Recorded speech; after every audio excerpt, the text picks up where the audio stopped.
Olá, paz do Senhor. Vamos neste vídeo tratar especificamente, então, das três principais escolas de interpretação quanto ao arrebatamento da igreja ou a segunda vinda de Jesus Cristo. Fato é que Jesus Cristo ele veio a primeira vez. Ele morreu morte de cruz, foi sepultado, ressuscitou ao terceiro dia e subiu ao céu.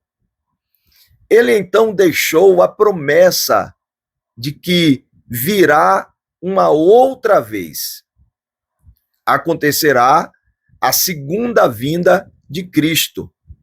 Eu abro um parêntese para dizer que todo cristão acredita na segunda vinda de Cristo, assim como ele acredita na primeira vinda de Cristo. Se alguém professa ser um cristão e nega a crença na segunda vinda de Cristo, esta pessoa, com a autoridade das Escrituras Sagradas, ela pode ser considerada qualquer coisa, menos um cristão de fato, pois o cristão tem a sua maior esperança a segunda vinda de Cristo. As Escrituras Sagradas deixam isso bem claro. No Evangelho de João, no capítulo de número 14, versículo de número 3, a Bíblia diz, palavras do próprio Jesus, quando estava se despedindo dos seus discípulos, ele diz, João capítulo 14, versículo 3, e quando eu for e vos preparar lugar, virei outra vez e vos levarei para mim mesmo, para que onde eu estiver, estejais vós também. Alguém interpreta este versículo tentando distorcer o que Jesus está dizendo, como que Jesus apareceria aos discípulos aqui depois da sua ressurreição. Mas Jesus está falando de uma segunda vinda, e não que ele apareceria após a sua ressurreição ainda nesta terra, como aconteceu, e ele passou 40 dias com os discípulos. Mas é interessante que esta promessa é reforçada em Atos dos Apóstolos, no capítulo 1, versículos 9 a 11, justamente depois da ressurreição, quando Jesus passou 40 dias dando as últimas instruções aos seus discípulos e agora está sendo elevado às alturas, indo para o céu, ou os céus dos céus. Em Atos capítulo 1, versículos 9 a 11, está escrito, e quando dizia isto, vendo os seus discípulos, foi elevado às alturas e uma nuvem o recebeu, ocultando dos olhos dos discípulos. E estando estes com os olhos fitos no céu, enquanto Jesus subia, eis que junto dele se puseram dois varões vestidos de branco, os quais lhes disseram, varões galileus, por que estáis olhando para o céu? Esse Jesus que dentre vós foi recebido em cima no céu, virá do modo como para o céu o viste ir. Então, já foi depois da ascensão, depois que Cristo subiu em direção aos céus de glória, que esta promessa é reforçada, dizendo que ele há de vir. Ele veio a primeira vez e ele virá uma segunda vez. Para que não reste dúvidas, na carta aos Hebreus, no capítulo de número 9, versículo 28, o autor desta carta diz, Hebreus capítulo 9, versículo 28, assim também Cristo, oferecendo-se uma vez para tirar os pecados de muitos, aparecerá segunda vez, sem pecado, aos que o esperam para a salvação. Jesus aparecerá uma segunda vez. Quanto à primeira vinda de Cristo, é fato, está registrado nas Sagradas Escrituras, todo cristão acredita que Jesus veio uma primeira vez em carne. Quanto à segunda vinda de Cristo, esta é a maior esperança do verdadeiro cristão, do cristão genuíno, daqueles que acreditam na palavra de Cristo. Nós acreditamos e aguardamos o Senhor na sua segunda vinda. Agora, a razão dos debates, e às vezes debates acalorados, quanto a esta segunda vinda, são as linhas de interpretação, as escolas de interpretação. Jesus Cristo, ele veio em carne, ponto. Jesus Cristo virá uma segunda vez, ponto. A questão é, esta segunda vinda de Cristo, ela acontecerá antes da grande tribulação, durante a grande tribulação ou depois da grande tribulação? Aí é que entra um outro ponto. Todo cristão acredita que Jesus veio em carne, todo cristão acredita na segunda vinda de Cristo e todo cristão acredita que virá sobre a face da terra uma grande tribulação. Todo cristão acredita nisso. Conforme está em Mateus capítulo 24, versículo de número 21, que diz, porque, isto o próprio Jesus estava falando, porque haverá então grande aflição, como nunca houve desde o princípio do mundo até agora, nem tampouco há de haver. Na primeira carta aos Tessalonicenses, no capítulo de número 5, versículo de número 3, o apóstolo Paulo vai dizer o seguinte, primeira carta de Paulo aos Tessalonicenses, capítulo 5, versículo 3, ele diz, pois que, quando disserem a paz e segurança, então lhes sobrevirá repentina destruição, como as dores de parto àquela que está grávida, e de modo nenhum escaparão. Em Apocalipse, capítulo de número 6, versículo de número 17, quando os selos começam a serem abertos, no versículo de número 17 do capítulo 6, Apocalipse capítulo 6, versículo 17, está escrito, porque é vindo o grande dia da sua ira, e quem poderá subsistir? Jesus falou de uma grande tribulação, uma grande aflição. O apóstolo Paulo fala aos Tessalonicenses sobre uma repentina destruição, onde nenhum escaparão. E em Apocalipse capítulo 6, versículo 17, fala do derramamento da ira de Deus, um período insuportável. Este período de grande tribulação que virá sobre a terra, todo cristão acredita. Quanto ao fato de acreditar na segunda vinda e na grande tribulação, todos estão em comum, de comum acordo. Jesus Cristo virá uma segunda vez e também acontecerá uma grande tribulação. A questão é, Jesus Cristo virá antes da grande tribulação? Jesus Cristo virá durante a grande tribulação? Ou Jesus Cristo virá depois da grande tribulação? Olha, eu defendo que a igreja ela não passará pela grande tribulação. Eu defendo de uma forma muito simples, dizendo: a grande tribulação, ela ainda não aconteceu. A grande tribulação, ela não está acontecendo. E a grande tribulação, ela não acontecerá com a presença da igreja sobre a face da terra.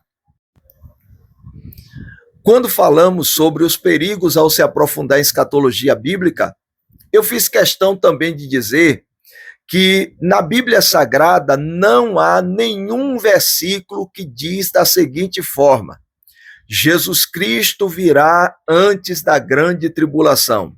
Você não vai encontrar este versículo. Como também você não vai encontrar um versículo dizendo Jesus Cristo virá durante a grande tribulação. E da mesma forma, você também não vai encontrar nenhum versículo bíblico dizendo Jesus Cristo virá depois da grande tribulação. Sendo assim, deixa eu lhe mostrar alguns argumentos que eu tenho para ser um pré-tribulacionista. Você pode defender qualquer uma das três linhas de interpretação. Eu defendendo o pré-tribulacionista, o pré-tribulacionismo, e prego isto, ensino sobre isto e creio nisso. Eu creio que Jesus Cristo virá antes da grande tribulação. Eu tenho aqui alguns argumentos para isso. O primeiro argumento é que eu tenho o direito de ser um pré-tribulacionista. Ora, você tem direito de ser um mídia ou meso, também ser um pós-tribulacionista. Eu também tenho o direito de ser um pré-tribulacionista. Obviamente, eu tenho este direito. Meu segundo argumento para ser um pré-tribulacionista é que eu acredito não estar ferindo as Escrituras. Eu não estou indo de encontro às Escrituras, porque eu creio na primeira vinda de Cristo em carne, eu creio na segunda vinda de Cristo, ele virá para buscar o seu povo, e eu creio no período da grande tribulação. Eu não estou ferindo as Escrituras, porque se as Escrituras dissessem que Jesus Cristo virá depois ou durante a grande tribulação, e eu estivesse defendendo que ele viria antes da grande tribulação, aí eu estaria entrando em choque com as Escrituras. Eu estaria ferindo as Escrituras. Mas já que as Escrituras não diz isso, eu tenho o direito de ser um pré-tribulacionista e acredito não estar ferindo as Escrituras, assim como o mídia, o mesmo tribulacionista e o pós. Um terceiro argumento que eu tenho para ser um pré-tribulacionista é que eu acredito que seja a visão mais coerente. Se você observar, a visão ou a escola de interpretação que mais tem respaldo bíblico para fazer a sua defesa são os pré-tribulacionistas. Os mídia ou mesmo tribulacionistas, eles se esforçam de forma grandiosa para defender a sua tese. Os pós-tribulacionistas, menos do que os mídia ou mesmo tribulacionistas, mas também se esforçam bastante para defender a sua tese de que Cristo virá uma segunda vez depois da grande tribulação, que a igreja passará pela grande tribulação.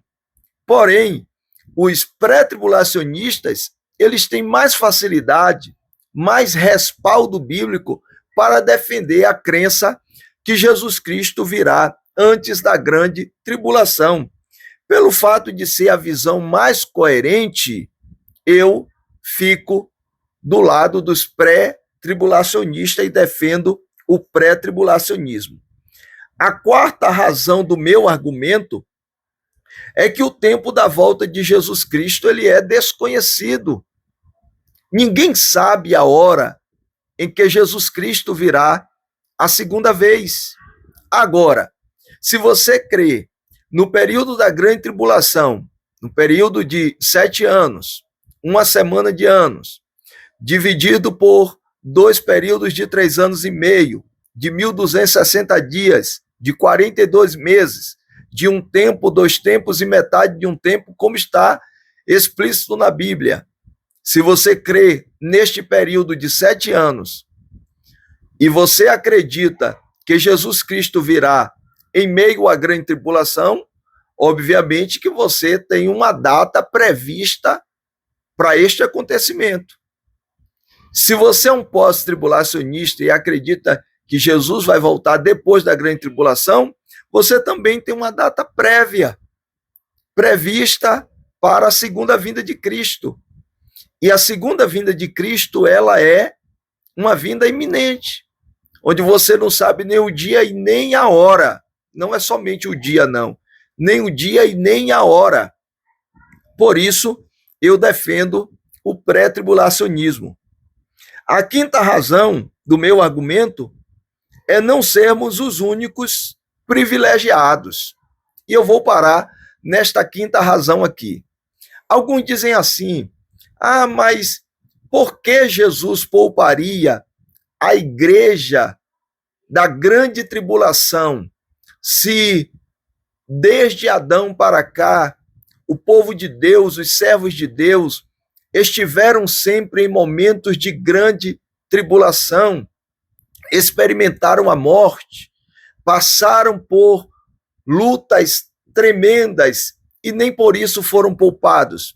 Por que o Senhor pouparia os cristãos de passar pela morte e aqueles que estiverem vivos na vinda de Cristo, eles não terem passado pela grande tribulação?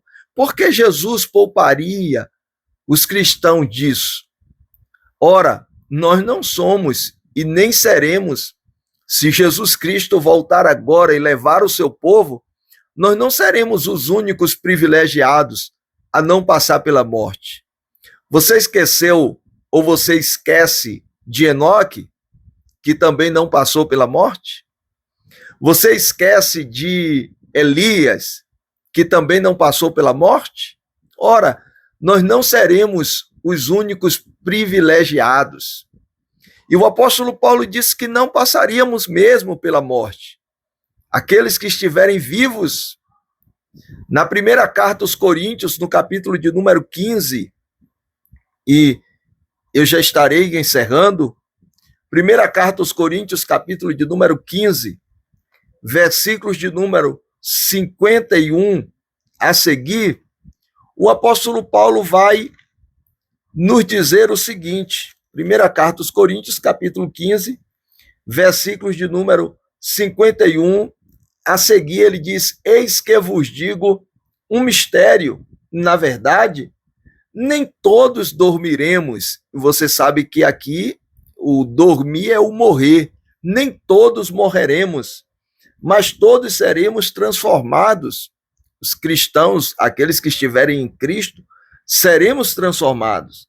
No momento, num abrir e fechar de olhos, ante a última trombeta, porque a trombeta soará e os mortos ressuscitarão incorruptíveis. E nós que estivermos vivos seremos transformados. Porque convém que isto que é corruptível se revista da incorruptibilidade, e que isto que é mortal se revista da imortalidade. E quando isto que é corruptível se revestir da incorruptibilidade, e isto que é mortal se revestir da imortalidade, então cumprir-se-á a palavra que está escrita: tragada foi a morte pela vitória, ou na vitória. Onde está, ó morte, a tua vitória? Onde está, ó inferno, a tua vitória? Onde está, ó morte, o teu aguilhão? Ora, o aguilhão da morte é o pecado, e a força do pecado é a lei. Mas graças a Deus que nos dá a vitória por nosso Senhor Jesus Cristo. Nós, os que estivermos vivos, seremos transformados. Não passaremos pela morte mesmo. Nós teremos este grande privilégio. E se Deus quis assim? Porventura somos melhores do que Deus ao dizer que ele não pode fazer isto? ou que ele não deve fazer isto, mas deve sim empurrar o seu povo, a sua igreja, os seus servos, para dentro da grande tribulação.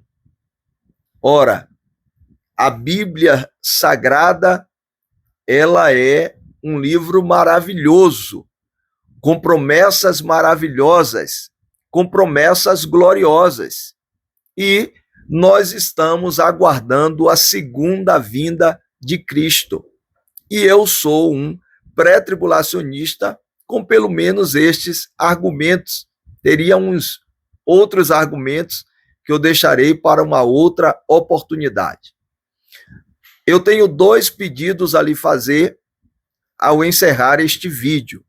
O primeiro é que você, se ainda não for, se inscreve no nosso canal, deixa um like, deixa um comentário, compartilhe com alguém, nos ajude este canal a crescer e levar esta palavra para mais pessoas que precisam, e com certeza você estará abençoando a vida de alguém.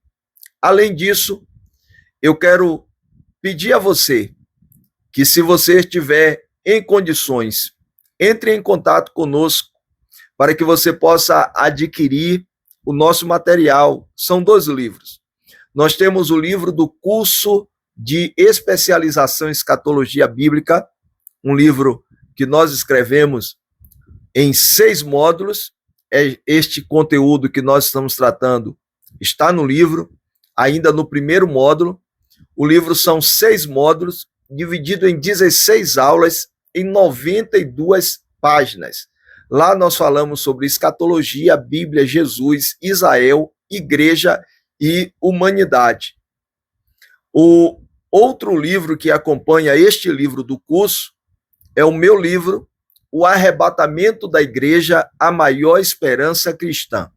Um livro de 15 capítulos, 142 páginas, com aproximadamente 600 referências bíblicas, assuntos concernentes ao arrebatamento da igreja. Se você puder adquirir, entre em contato conosco e eu tenho a certeza que será uma bênção para a sua vida. Com frete grátis, nós enviaremos para o seu endereço. No demais, que Deus abençoe a sua vida, que Deus abençoe a sua família em Cristo Jesus.